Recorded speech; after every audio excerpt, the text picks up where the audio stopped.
বার্ষিক 16.23% হারে 3 বছরে কোনো পরিমাণ টাকার চক্রবৃদ্ধি সুদ 1270 টাকা হয়, তবে ওই পরিমাণ টাকার ওই একই সময়ে এবং ওই একই হারে সরল সুদ কত হবে? দেখো এখানে 16.23% অর্থাৎ কি 50/3%। এবার 50/3%টা কী হবে? 50% উঠালে কী হবে? 1/100 আসলো। তাহলে এখানে আমরা কত পেলাম? 1/6।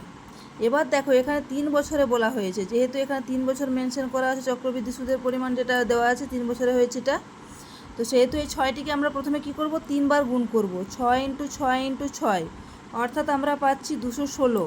এবারে আমরা এই 216টাকে মূলধন ধরবো আপাতত। এটি কিন্তু মূলধন নয়, কিন্তু এটিকে আমরা মূলধন ধরবো 216টিকে।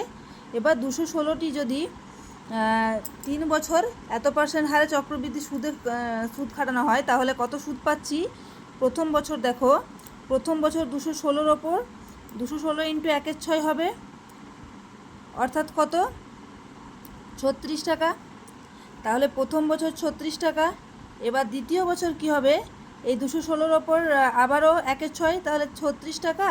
আবার এই যে 36 টাকাটা আছে তার ওপরে আবার হবে সুদ, যেহেতু এটা চক্রবৃদ্ধি সুদ, তাহলে এটি কত হবে? 6 টাকা এখানে, তাই তো?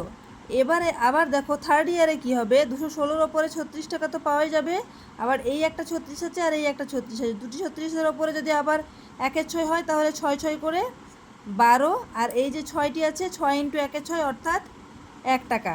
তাহলে এখানে আমরা টোটাল করবো 36 + 36 + 36, এদিকে 6 + 1 + 12, তাহলে আমরা টোটাল কত পাচ্ছি? 127। তাহলে সুদ কত হচ্ছে আমাদের? 127 টাকা। তাহলে যদি মূলধন 216 টাকা হয় তাহলে আমাদের সুদ হচ্ছে 127 টাকা, কিন্তু এখানে চক্রবৃদ্ধি সুদের পরিমাণ দিয়েছে 1270, মানে একটা শূন্য এক্সট্রা আছে, তাহলে মূলধন আমাদের কত হবে? 2160 মূলধনের পরিমাণ। এবার বলা হয়েছে যে এই মূলধনের ওপরে বলা হয়েছে যে ওই একই হারে আর একই সময়ের জন্য সরল সুদ কত হবে? তাহলে সরল সুদ আমাদের কত হবে? 2160 × 50/3, এটা সুদটা ছিল, পার্সেন্টেজটা ছিল সুদের হার যেটা, আর এখানে 3 বছরের জন্য বলা হয়েছে, নিচে 100 দিলাম। তাহলে সরল সুদটা আমরা কত পাচ্ছি? এখানে 3 3 কাটলো, এখানে পাওয়া যাচ্ছে 1080 টাকা। তাহলে ওই একই পরিমাণ টাকার সরল সুদ আমরা কত পেলাম? 1080 টাকা।